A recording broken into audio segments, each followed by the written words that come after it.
It began quietly, as most disasters do. In early November 2025, far out in the Pacific, satellites detected a swirl of clouds gathering strength. Within hours, it had a name, Typhoon Kalmaegi, known locally as Tino. At first, it looked ordinary, another late-season tropical storm spinning harmlessly over warm waters. But by the time it neared the central Philippines, everything changed. Kalmaegi exploded into a Category 4 super typhoon, its winds roaring past 200 kilometers per hour. The ocean beneath it boiled with energy, feeding the storm like a living engine. Meteorologists warned that it could bring life-threatening floods, violent storm surges, and destruction across the Visayas region. But by then, it was already too late to stop it. On the morning of November 3rd, the skies over the central Philippines began to darken. In Cebu, Tacloban, and Samar, the air grew thick and still. By noon, wind gusts rattled windows, rain pounded tin roofs, and power lines began to sway like loose ropes. Evacuation orders went out across low-lying coastal communities. Entire neighborhoods packed into trucks and buses, heading for higher ground. Fishermen tied their boats as best they could, praying the ropes would hold. In total, over 250,000 people were told to evacuate before the full force of Kalmaegi arrived. But in many places, there was nowhere left to run. By nightfall, the storm had grown monstrous, a churning wall of wind and rain more than 800 kilometers wide. Radar images showed a perfect spiral, its eye nearly 50 kilometers across. The roar of the wind drowned out everything, even the sound of sirens.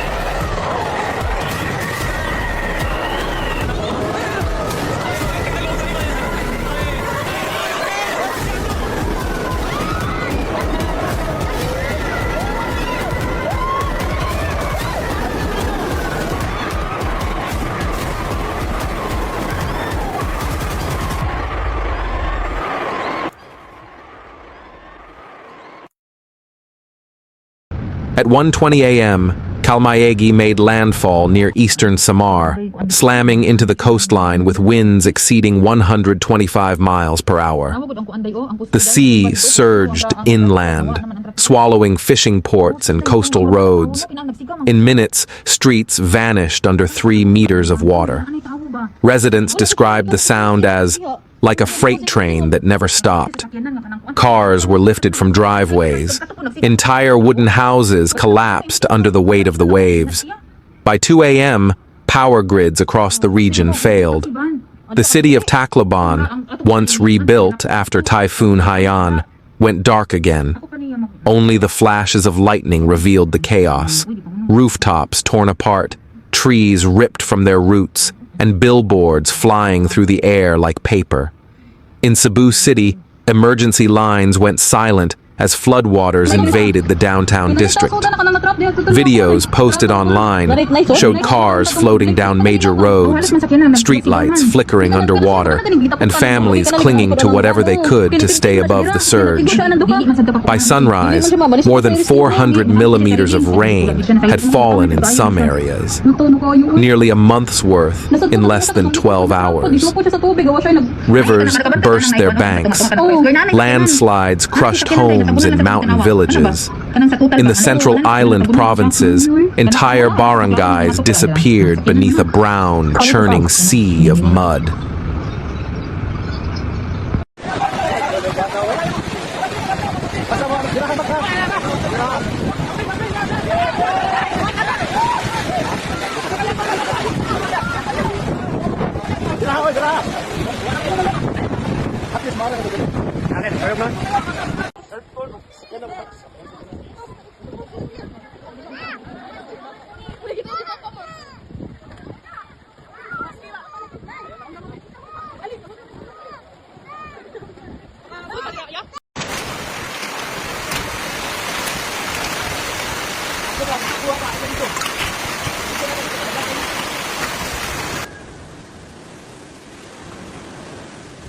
Authorities confirmed that dozens were dead, with many more missing.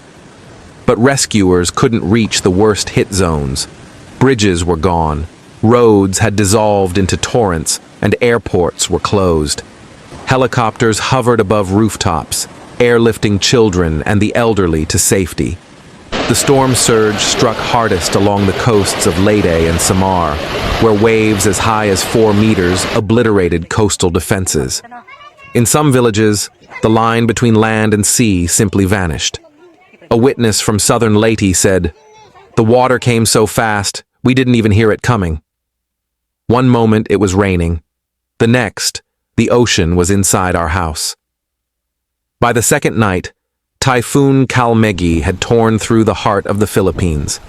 Nearly 3 million people were without power. Hospitals ran on generators, and entire towns were cut off from communication. Police and firefighters worked non-stop, navigating through waist-deep waters, knocking on doors, shouting through loudspeakers. "Do not go outside. Move to higher ground now." But for thousands, it was already too late. In flooded neighborhoods, families climbed onto second-floor balconies, waving flashlights in the dark. Some tied themselves to trees to avoid being swept away. The air was filled with the howling of wind, the crash of debris, and the cries for help that no one could hear over the roar of the storm. The next morning, when the first rays of sunlight broke through, the view was devastating. Roads were unrecognizable. Fields were lakes. Boats lay on rooftops. Buses half buried in mud. As Kalmaegi moved westward, the destruction it left behind stretched across hundreds of kilometers. In the city of Iloilo, emergency shelters overflowed with evacuees. Volunteers handed out food, blankets, and bottled water. Across the nation, schools became makeshift dormitories.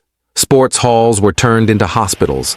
Rescue teams from the military and Coast Guard worked day and night, responding to more than 500 emergency calls per hour. Oh shit, oh shit.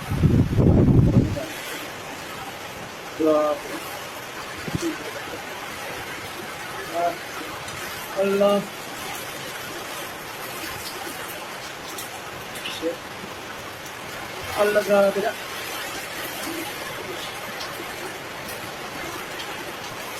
Ano kitang mag-debris?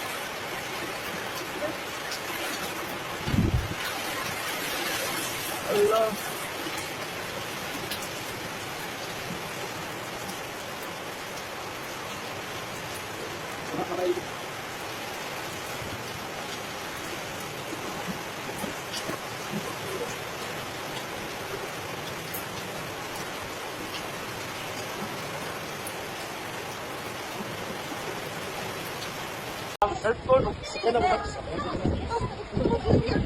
Footage went viral of firefighters wading through chest-deep water, carrying infants wrapped in raincoats, their reflective vests glowing under floodlights.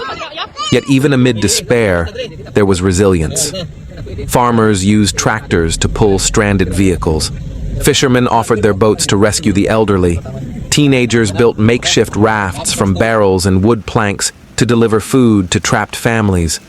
In one village, residents painted the words, "Still alive," on a rooftop to signal helicopters overhead. The image would later become a symbol of hope. Experts later explained how Kalmaegi grew so powerful so quickly. Sea surface temperatures in the Philippine Sea were nearly 2.8 degrees Celsius above normal, more than enough to supercharge the storm.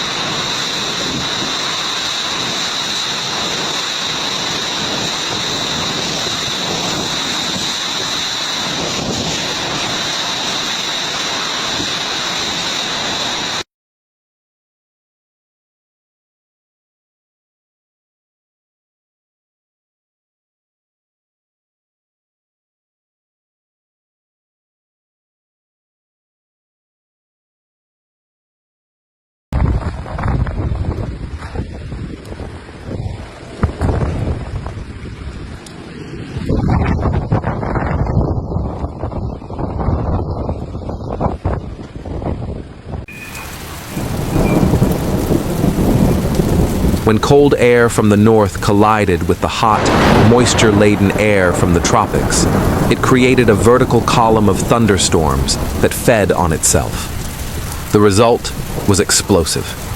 A rotating supercell capable of releasing the same energy as 10 atomic bombs per hour.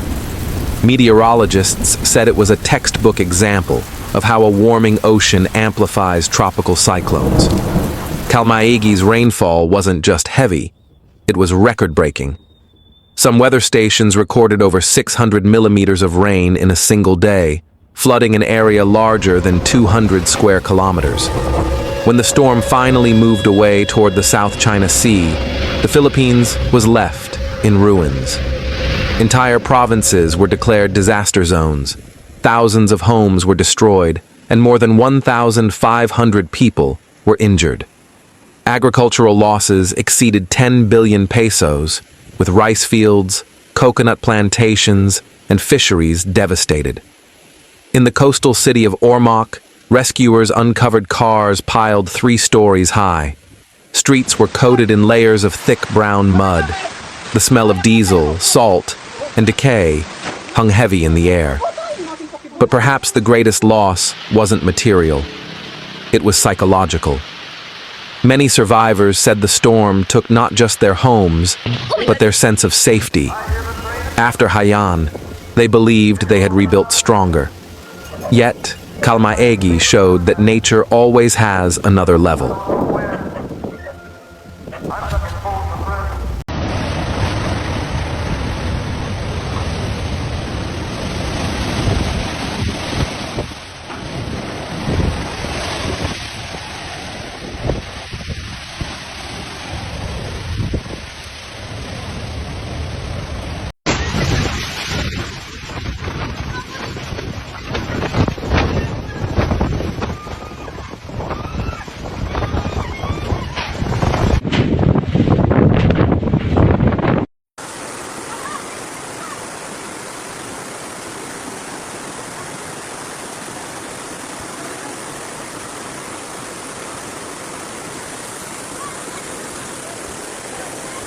Wait, kusog na ba kayo na? Ayaw na.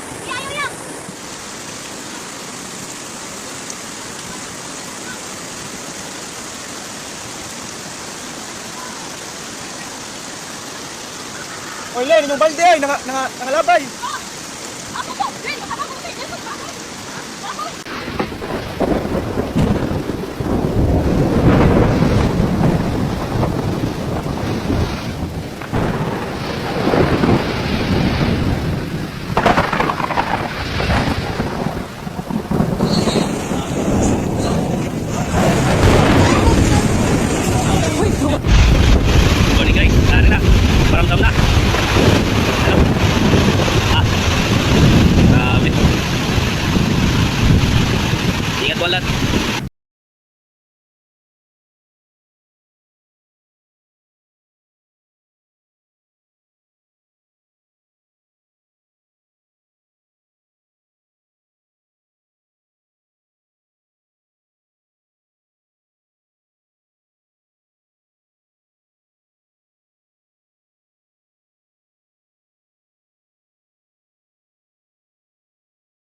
Across the Philippines, the recovery began even as floodwaters lingered. Volunteers cleared debris by hand. Children returned to classrooms that days earlier had been shelters. Farmers began replanting what little survived. International aid started to arrive. Water, food, and medical supplies flown in from neighboring countries. The government launched Operation Tino, mobilizing thousands of soldiers to restore power, rebuild bridges, and reopen blocked roads. And through it all, one message echoed everywhere. We will rebuild again. Because for Filipinos, survival isn't just endurance, it's identity. Every storm carves scars, but it also reveals strength. Meteorologists warn that Kalmaegi is not a rare event. It is part of a pattern, one fueled by a warming climate. Warmer oceans mean wetter air, and wetter air means heavier rain. The Philippines sits directly on the Pacific typhoon belt, and each year, storms grow stronger, faster, and harder to predict. Experts say events like Kalmaegi, once called once in a century, may now happen every decade, and not just in Southeast Asia. From Japan to California, from Vietnam to the Caribbean, the planet's weather is turning violent. Kalmaegi was not just a Philippine disaster, it was a global warning.